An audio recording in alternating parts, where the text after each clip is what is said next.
Freddy Mulumba Kaboyi est l'invité de ce numéro. Bonjour, Monsieur Mulumba. Bonjour, cher ami. Journaliste, vous le demeurez, écrivain, également politologue.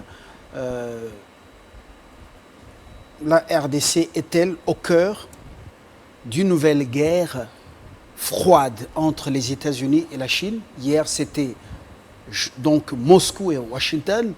Aujourd'hui, est-ce qu'il y a eu changement de la donne? Est-ce qu'on a encore des soucis?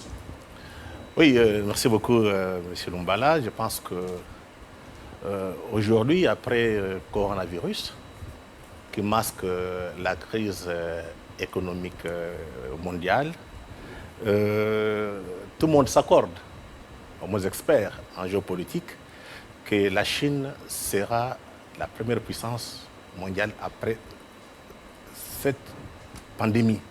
C'est elle qui va sortir victorieuse de cette crise. Elle l'est déjà. Donc c'était fait sciemment. La Chine a voulu tuer beaucoup de gens dans le monde pour prendre le dessus. Oui, c'est ce que j'en dis. J'ai dit que la crise, la pandémie, masque la crise économique qui devrait avoir lieu entre 2019 et 2020. C'était prévu qu'il y aurait une crise économique. Mais pour le moment, il y a beaucoup de débats. On parle de pandémie. On oublie la crise qui est encore plus grave que celle de 2008. Donc ça va bouleverser toutes les donnes. Qu'est-ce qui va se passer? Donc, après cette crise, les centres du monde quittent l'Occident vers l'Eurasie. Quand on dit Eurasie, c'est le continent asiatique. Une partie de l'Europe, en commençant par Moscou l'Europe, là-bas. pas une partie. L'Europe et l'Asie. Et l'Asie. Ce qu'on appelle l'Asie, c'est là où on dit que c'est un grand jeu qui se joue là-bas. Donc c'est là où on concentre toutes les richesses, la grande partie du reste du monde, et 75% de la population mondiale. C'est de l'autre côté. Donc qu'est-ce qui va se passer? Nous risquons de nous retrouver dans une situation où on a deux puissances qui dominent. Vous avez la Chine et l'Amérique. Une hypothèse. Deuxième hypothèse, ou bien nous entrons dans un monde multipolaire où vous avez plusieurs puissances qui vont gérer le monde au lieu de deux. Et dans cette mutation. Et dans tout ça, vous oubliez le Kremlin qui n'a pas encore dit son dernier mot. Le Kremlin fait partie de l'Eurasie. Quand je dis Eurasie, vous avez les pays européens, vous avez la Russie et vous avez la Chine. Donc on peut parler au moins ce qui pèse beaucoup plus lourdement, c'est l'Allemagne en Europe, qui est une puissance économique, et vous avez la Russie, qui est une puissance militaire, et vous avez la Chine aussi, qui est une puissance économique en Asie. Ce qu'on appelle un peu, je peux dire, le monde eurasiatique. Donc, dans ces conditions, je disais, soit on entre dans un monde bipolaire, donc duopole pas bipolaire, vous avez deux puissances, la Chine et l'Amérique, qui décident, soit, deuxième possibilité, on est dans un monde multipolaire, où vous avez plusieurs puissances. Vous pouvez avoir l'Amérique, vous pouvez avoir la Chine, vous pouvez avoir la Russie, vous pouvez avoir l'Allemagne, vous pouvez avoir l'Inde et d'autres puissances qui pourraient peut-être émerger. Mais ce qui est beaucoup plus important... Est-ce que c'est une fatalité, la domination chinoise, en ce moment, où déjà l'Amérique, les États-Unis, la France, l'Allemagne, les Royaumes-Unis réfléchissent en termes de relocalisation des entreprises, de leurs entreprises. Autrement, changer ou les ramener dans leur territoire, soit déjà se tourner vers l'Afrique. Est-ce que la Chine n'aura pas des soucis si les entreprises américaines, françaises, allemandes, anglaises sont délocalisées? Oui, on va y arriver, mais selon certaines informations, l'économie chinoise est plus forte qu'avant le coronavirus, quelles que soient les délocalisations. Relocalisation, justement, oui. La Chine sera toujours, comment dirais-je, la seule puissance qui va inonder le monde de ces produits de haute technologie, des produits de haute qualité. Mais la Chine vend aux Américains, aux Européens. Oui, je pense que ça, c'est la mondialisation. On peut produire en Chine, mais on les vend en Amérique. On peut produire en Chine, on les vend en Europe. On peut produire en Chine, on les vend partout. Donc la Chine, c'était ce qu'on appelait la télé du monde. Maintenant, la Chine produit je dirais un peu de matériel de qualité. Donc de matériel de haute technologie. On va arriver un peu parce qu'il est très important de se comprendre quand je parle de la guerre froide. Et nous, comment on va se comporter dans cette guerre froide. Donc, dernièrement, Henry Kissinger, il a publié un article dans le journal Wall Street. Donc, c'est un journal américain, au mois d'avril 2020. Il dit ceci, il écrit: il faut sauvegarder les principes de l'ordre libéral. Ça signifie quoi? Les principes de l'ordre, de leurs valeurs démocratiques, de la liberté et de l'économie du marché. Et de deux, il y a un autre professeur, lui qui conseillait un peu le président Trump de tirer les leçons de l'ancienne guerre froide entre la Russie, entre l'Union soviétique et l'Amérique. Il arrive à une conclusion. Il explique, donc l'article est sorti dans Foreign Policy au mois de mai 2020. Qu'est-ce qu'il dit? Il explique que comme la Chine devient une puissance hégémonique, il faut faire par tous les moyens pour l'empêcher de sortir de sa région asiatique. Mais on ne peut pas l'empêcher totalement, mais il faut jouer sur l'influence que la Chine peut avoir à l'étranger à travers le projet chinois qui a été initié par le président Xi Jinping en 2013, une ceinture et une route, qui est en quelque sorte une nouvelle mondialisation, qui est le contraire de la mondialisation américaine. J'étais en train de vous avertir, Oui. vous qui louez beaucoup la Chine et qui semble être de l'axe asiatique, très favorable à la Chine. Je vous disais que la Chine ne vient pas ici en philanthrope. Regardez, ils sont plus d'1 milliard. Regardez comment ils envahissent l'Afrique. L'Éthiopie, omniprésent. Chez nous, ils sont très nombreux. Ils ne viennent pas, ils viennent en conquérant. Est-ce que vous êtes d'accord avec moi maintenant? Il ne faut pas entrer dans les sentiments. Il faut faire l'analyse. Je ne suis pas dans les sentiments. Qu'on fasse une analyse froide Nous sur base réfléchissons. de faits. Moi, je pars sur base de faits.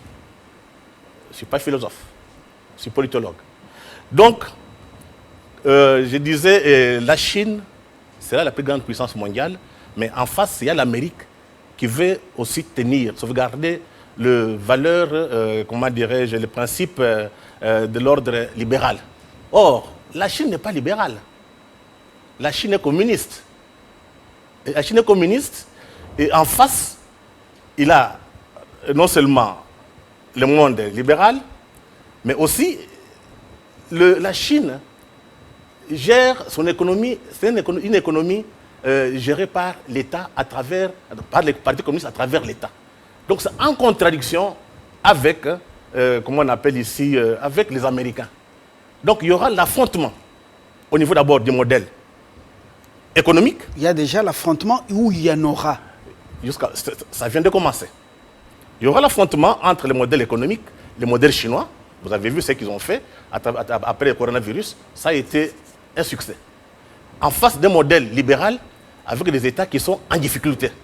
Ça, c'est le premier affrontement. Mais le non-dit, la Chine a perdu beaucoup de ses citoyens. On ne dit pas la vérité. Les médias manipulateurs, avec des statistiques mensongères, on dit qu'il y a eu plus de millions de morts. C'est ce qui est dramatique. Incinérés. Ce qui est dramatique, j'ai dit que moi, je suis politologue. Bien que je sois aussi journaliste. Les journalistes ne font que dire ce que les chercheurs ont dit. Ils n'ont rien inventé. Pas nécessairement. Et quelquefois, comme ils n'ont pas fait de recherches pour arriver à ça, il faut faire parler les spécialistes. Quelquefois, il y a manipulation. Mais la Chine a géré le problème, c'est Covid-19 dans une opacité inquiétante. Tout le monde le dit. Non, le drame, c'est quoi, mon frère? Les Chinois et les Américains se battent pour leurs propres intérêts. Je pense que la question qui est beaucoup plus intéressante à nous poser, nous, Africains, nous, Congolais, où sont nos intérêts et comment il faut se battre. Ils peuvent manipuler, la Chine peut manipuler, tout comme l'Amérique peut se manipuler. C'est normal, c'est pour les propres intérêts. C'est leur combat, mais la question, où sont nos intérêts et comment il faut se battre. Donc, je disais qu'il y avait l'affrontement sur le plan économique, une économie dirigée par l'État, une économie libérale avec les entreprises, et un parti communiste contre la démocratie qui est représentée en Occident. Affrontement idéologique sur le plan économique. Oui. Il y a encore un élément important, c'est au niveau technologique. Je pense que vous avez suivi le conflit, la guerre commerciale, mais derrière cette guerre, il s'est joué beaucoup plus l'Internet de 5e génération, 5G. L'Afrique est tellement, pardon, la Chine est tellement en avance, l'Amérique est en retard. Et si aujourd'hui, la Chine parvient à imposer ce 5G à travers le monde, non seulement il va contrôler tous les marchés des matériels, mais aussi il contrôle ce qu'on appelle les matières premières, les terres, les métaux rares. Et ce sont les métaux rares qui sont à la base du succès de la révolution numérique couplée de la transition énergétique. Et dans ça, c'est là où le Congo apparaît, et l'Afrique. Parce que depuis 1885, quand l'Occident a colonisé l'Afrique, on a créé un paradigme dans lequel l'Afrique doit servir des matières premières pour l'industrie occidentale. Le coffre-fort, c'est connu. Oui. Maintenant, qu'est-ce qui se passe? La Chine détient les nouvelles technologies de 5G. La Chine contrôle. Et le 5G, on dit, c'est une menace. Et pour nous-mêmes, c'est le diable aux commandes, donc le dragon aux commandes. J'ai dit ceci, il faut faire attention avec ce que les journalistes racontent. Laissons les spécialistes parler. Donc, je disais que les spécialistes sont aussi manipulés. Oui. Laissons les débats, c'est un débat d'idées entre spécialistes. Oui. Donc, je disais que la Chine a la maîtrise aujourd'hui de nouvelles technologies 5G, donc Internet. La Chine produit et consomme 92% des terres rares, tout qu'on peut appeler, des matières stratégiques qui concourent. Qu'on puise aussi chez nous et qu'on transforme chez eux. Je vais t'expliquer pourquoi. On y va. 92%. On y va. Ce sont des métaux rares, ça se trouve en Chine. La Chine a une nouvelle technologie.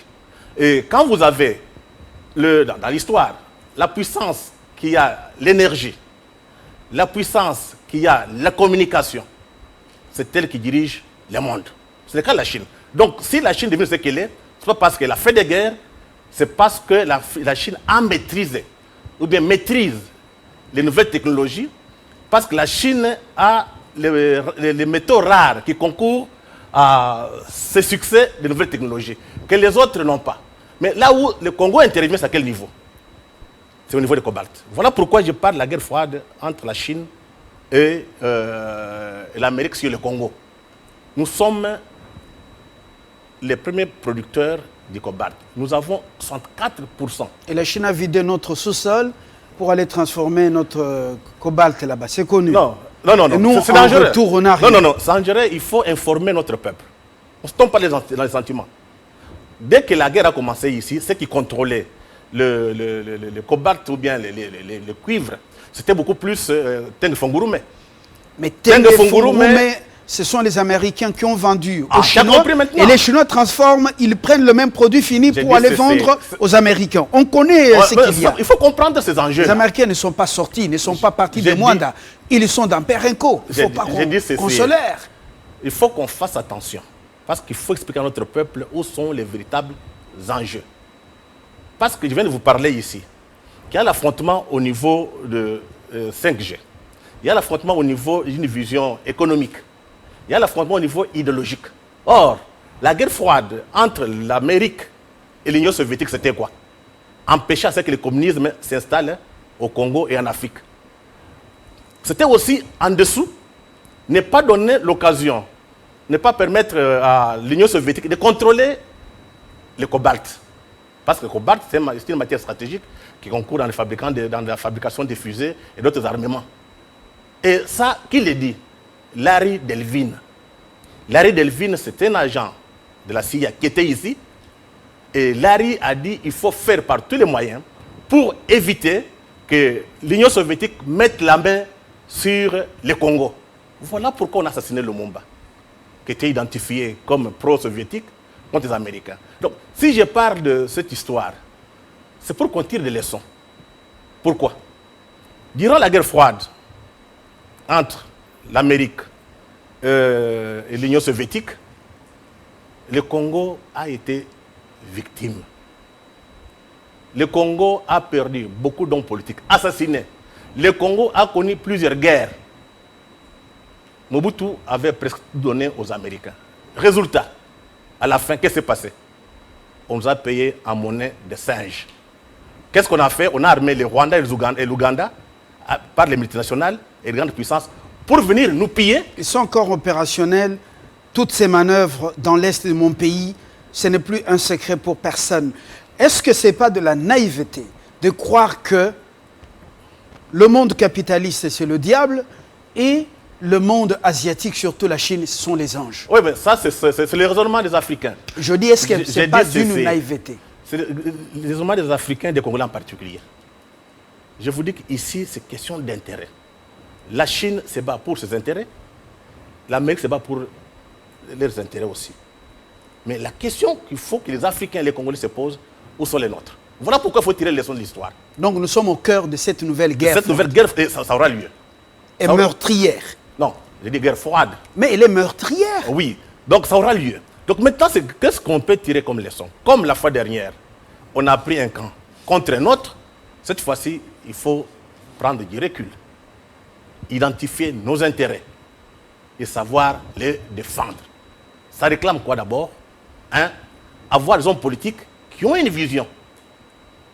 2, avoir une armée qui doit défendre nos intérêts et nos minéraux. 3, avoir un État moderne, couplé, je dirais, un État de droit. Parce que si on n'a pas ces éléments, État de droit, des hommes politiques visionnaires, et puis pas une armée, on n'a pas une armée forte, nous allons encore subir les conséquences de l'affrontement entre la Chine et l'Amérique. Ça signifie qu'il faudrait maintenant qu'il y ait des stratèges congolais et africains qui savent comment est-ce qu'avec ce qu'on a, je ne sais pas appelé, l'instrument de puissance du XXIe siècle, qui est le cobalt, comment négocier avec les autres, qui ont toujours tendance à nous imposer ce qu'ils veulent. Ça signifie qu'il faut des hommes qui sont mieux informés et des patriotes qui savent défendre les intérêts du Congo et les intérêts de l'Afrique. Alors, vous parlez des leçons à tirer, Freddy Mulumba. À l'époque, je crois que les années passent, les choses changent. À l'époque de la guerre froide, Mobutu a été le pion de la Maison Blanche, de Washington. Il a colonisé, je dis bien colonisé, cette Afrique. Tous ces présidents étaient comme ces petits. Il a préparé l'arrivée des Museveni aux affaires. Il avait les Bouyoya ici qu'il manipulait et tout ça. C'était le maître, le grand maître, le chef de l'Afrique ou le roi de l'Afrique. Les choses ont changé, il y a eu des transitions. Kagame est en train de passer. Il n'a plus assez de temps. Et on voit une transition par l'Angola. Museveni, c'est déjà passé, du passé. À ce stade, est-ce que le Congo va être utilisé encore abusivement par Washington ou le Congo va continuer à subir par des petits pays commissionnaires ou courtiers? Oui, je pense qu'il y a eu un rapport, une analyse faite par un spécialiste du Congo, je pense dans un think tank américain, le nom m'échappe un peu, mais c'est un think tank qui est proche des milieux de l'armée américaine, qui est composé de tous les anciens secrétaires d'État américains. L'article est écrit par un Français, mais qui est devenu américain, Gérard Prigné. Le Congo, l'importance du Congo. Il demande aux Américains. L'importance du Congo. Le document sorti en 2016. Il demande aux Américains de regarder ce qui se passe au Congo. Et il explique que si le Congo est stable, il pense que les intérêts américains et leurs arrêts seront sauvegardés. Donc ça signifie que le Congo revient au centre des intérêts américains. Comme manipulateur? Non, c'est-à-dire que Il ne faut pas dire comme manipulateur. C'est ça la réalité. Hein, la réalité géopolitique. Nous ne sommes pas une puissance, l'Amérique c'est une puissance. Et ils réfléchissent comment se positionner par rapport au Congo et par rapport aux mutations mondiales. Ça, c'est leur point de vue. Donc, ils vont utiliser un homme pour encore davantage protéger leurs intérêts vis-à-vis de la Chine gourmande en matière première. Non, ils ne vont pas utiliser un homme. Non, mais je suis journaliste, laissez-moi le réfléchir. Ils ont mis le Congo au centre des enjeux maintenant. Mais ils vont utiliser des hommes. Voilà pourquoi, non, j'ai dit, ils ont mis le Congo, parce qu'on peut changer des hommes, le Congo sera toujours là. Voilà pourquoi ils ont abandonné Museveni et Kagame, qui étaient proches des milieux globalistes, qui étaient proches de Bill Clinton. Et Bill Clinton n'est pas en bon terme avec Trump. Voilà la nouvelle donne. Mais si Joe Biden arrive à la Maison-Blanche, ou revient à la Maison-Blanche cette fois-ci comme le chef de l'administration américaine, si la bande des Clinton, vous connaissez leur magouille dans le monde, et leur part dans le drame dans les Grands Lacs, s'ils reviennent aux affaires, est-ce qu'il n'y a pas un danger pour le Congo? Parce qu'au risque de réutiliser Kagame ou son dauphin. Non, je pense que maintenant la donne a changé, quel que soit les régimes qui peuvent arriver, donc que ce soit toi, John Biden, c'est d'abord les intérêts américains. Pour le moment, leur problème, c'est comment barrer la route à la Chine pour qu'elle devienne la première puissance mondiale. Donc il faut l'endiguer. Mais le régime risque de changer d'ici le mois de novembre. Républicain ou démocrate, le peuple américain va décider. Mais tous les calculs commencent à inquiéter, les indicateurs sont au rouge, que Biden risque, donc peut revenir à la Maison-Blanche. Si tel sera le cas, alors, est-ce qu'ils ne vont pas revenir au Rwanda, le courtier, avec l'ambassadeur rwandais qui était en Afrique du Sud, qui est maintenant à Kinshasa, vous connaissez le rôle qu'il a joué de l'autre côté. Est-ce que nous ne pouvons pas déjà anticiper pour savoir quel jeu jouer? Non, je pense que ce qu'il faut faire maintenant, c'est être en bon terme avec les Américains. Parce que la politique étrangère américaine ne change pas beaucoup. C'est d'abord la sécurité nationale, la sécurité américaine qui compte. Et la puissance de l'Amérique. Quels que soient les dirigeants qui peuvent accéder. Et la politique étrangère américaine, c'est beaucoup plus au niveau de la pensée. C'est beaucoup plus au niveau universitaire. Et vous allez voir un homme comme Kissinger, un homme comme Brzezinski, ils ont beaucoup joué dans la politique étrangère américaine. Donc l'Amérique sait identifier ses intérêts et défendre. C'est qui est normal. Maintenant, moi je pense que le problème, ce n'est pas entrer dans ces conflits d'une manière aveugle entre la Chine et l'Amérique, c'est savoir où sont nos intérêts, comment il faut se défendre. Point très. Et ça demande des gens rigoureux, des gens capables de faire des projections 10-20 ans. Ça demande des think-tanks. Les universités sont capables de comprendre les enjeux. Mais malheureusement, je suis désolé, quand on suit les médias congolais d'une manière particulière, en général, les médias africains, il y a de quoi pleurer. C'est comme si les Africains n'ont pas compris que le monde a basculé. Et quand le monde bascule, les puissances qui émergent se partagent le monde. Donc, qu'on tire les leçons du passé pour que les pires nous arrivent. Est-ce que c'est cela qui explique tout le travail fait pour le rapprochement de Kinshasa avec les lobbies juifs américains, rapprochement de Jérusalem? Bon, parlons de Tel Aviv et Kinshasa maintenant. Vous voyez que déjà, grâce à Télé 50, c'est les médias américains, plutôt israéliens, qui s'intéressent beaucoup maintenant au Congo, au-delà de l'attitude de Mallard. Alors, est-ce qu'on peut dire que maintenant, Kinshasa est clairvoyant ou il est toujours dans son copeau et dans sa distraction? Donc, je pense que le président Tshisekedi a fait un très bon choix. On laissera l'histoire juger du fait qu'il a vu nos rapports avec l'Amérique et surtout avec l'Israël. Qu'on ne se trompe pas. Il faut savoir identifier des alliés pour comprendre et pour monter des stratégies afin de défendre vos intérêts. Ce qui compte ici pour nous, c'est défendre les intérêts du Congo, défendre l'intégrité du Congo. C'est tout. Nous pouvons voir et les Chinois, nous pouvons voir et les Israéliens, nous pouvons voir les Américains. Mais au centre de tout ça, Où sont nos intérêts? Point trait. Et moi, quand je dis que je déplore ici, parce que nos médias sont ailleurs.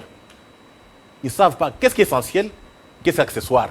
Où parle le monde? Mais si c'est un rapprochement qui énerve Moscou, donc qui énerve le Kremlin qui énerve par exemple Pékin, comprenez ce que... Non, je pense, la guerre risque d'être intense. Non, je pense que nous entrons dans un monde de compétition. Moscou, tout comme Pékin, tout comme l'Amérique, ne vont pas se faire de guerre. Jamais l'Amérique va attaquer la Chine. Jamais la Chine va attaquer l'Amérique. Mais il peut y avoir des guerres par procuration. C'est voilà pourquoi je dis qu'il faut tirer les leçons du passé. Durant la guerre froide, vous avez eu des pays pro-Union soviétique et des pays pro-Amérique. Et quel a été le résultat? L'Afrique est où? Voilà des questions de fond qu'il faut se poser. Nous sommes dans un monde d'intérêt. Le problème, c'est la naïveté des Africains qui pensent que les étrangers peuvent venir défendre les intérêts africains et congolais. Donc, il faudrait qu'on change le paradigme. Il faut qu'on change notre paradigme rapidement pour que la pensée géostratégique, la pensée stratégique des élites congolaises change. Alors, mais il y a un pragmatisme du côté de Pékin. Il coopère avec vous, il ne touche pas à vos droits des animaux, aux droits des moustiques, aux droits de l'homme. Ils sont dans les rapports d'égal à égal, même s'ils pompent vos richesses. Mais ils vous construisent des bâtiments. Vous voyez le ministère de l'Intérieur à côté du Palais du Peuple. C'est imposant. On ne sait pas s'ils nous écoutent ailleurs. Bon, regardez à Addis Abeba, le siège de l'Union africaine. C'est eux qui s'occupent même de l'entretien. On ne sait pas s'ils nous écoutent ailleurs, l'Afrique. Alors que de l'autre côté, en Occident, il n'y a pas de pragmatisme. On vous gave des beaux discours, on pompe vos richesses, mais il n'y a pas de résultats sur le terrain. Non. Quoi faire? Vous savez, la Chine a beaucoup investi en Amérique et en Europe par rapport à l'Afrique. Ce que je dis, il faut qu'on fasse très attention pour identifier nos intérêts et savoir comment les défendre. La Chine a beaucoup investi en Amérique et en Europe. Mais on ne dit pas que la Chine colonise l'Europe, la Chine colonise l'Amérique. Mais quand vous prenez les investissements chinois, dans tous ces pays occidentaux, par rapport aux investissements africains, c'est presque nul. C'est rien. Mais les dangers, c'est quoi? Quand les Africains sont encore la naïveté, de penser que soit les Européens, soit les Chinois viendront se battre sur les places, le risque est que si les intérêts chinois sont menacés, si les intérêts américains sont menacés, ils peuvent trouver un compromis. Et nous risquons, laisse-moi terminer. Au détriment du Congo? Je dis pas au détriment, c'est pour eux. D'abord, c'est pour eux. Ils peuvent trouver un compromis pour nous recoloniser. Voilà les réalités. Le problème est que nous sommes dans des sentiments. Il faut enlever ça. Donc, nous devons faire par tous les moyens pour identifier nos intérêts et ce que j'appelle et créer un Congo puissant.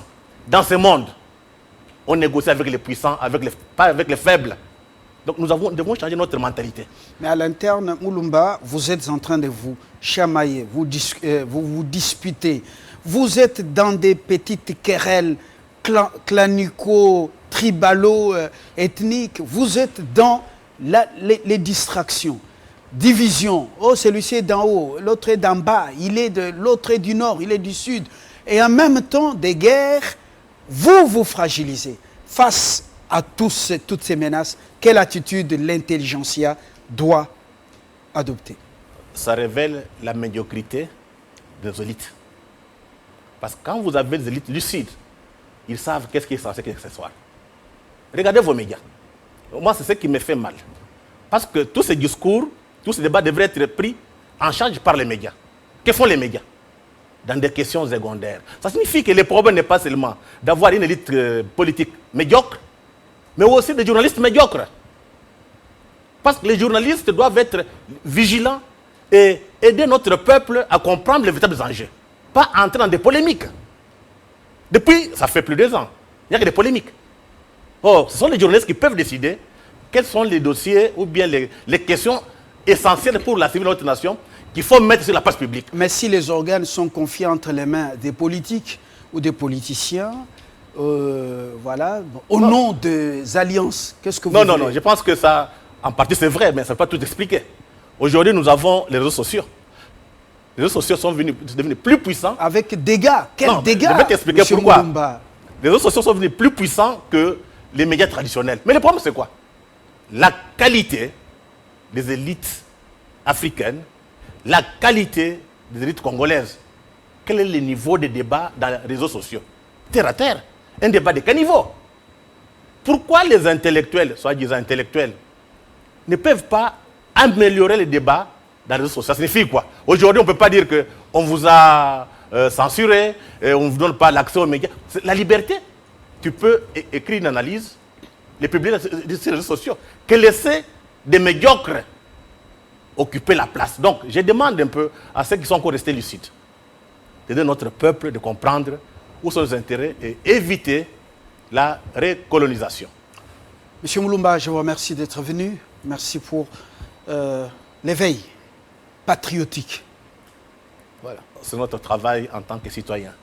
C'est éclairer l'opinion, montrer la voie à notre peuple. Et je voudrais un peu ajouter deux éléments importants. Vous savez, Étienne Tshisekedi est décédé sans accéder au pouvoir. Qu'est-ce qu'il a laissé au peuple? Le peuple, d'abord. Mouzé Kabila a été assassiné au pouvoir. Qu'est-ce qu'il a laissé au peuple? Ne pas trahir le Congo, ne jamais trahir le Congo. Je pense que c'est ça les questions, les idées importantes sur lesquelles aujourd'hui nous devons apprendre à discuter. Que discuter pour les choses de bas étage. Tu sais, l'image que les Congolais donnent à l'extérieur, c'est comme un peuple étourdi. Alors, les visas ont été accordés à des gens qui sont partis. Apparemment, il y a une référence ailleurs pour notre pays. Mais quelle déception. Ils ne sont pas tous. Hein. Merci d'être venus. Merci à vous de nous avoir suivis. La réflexion continue sur votre chaîne. Très bonne journée et à très bientôt.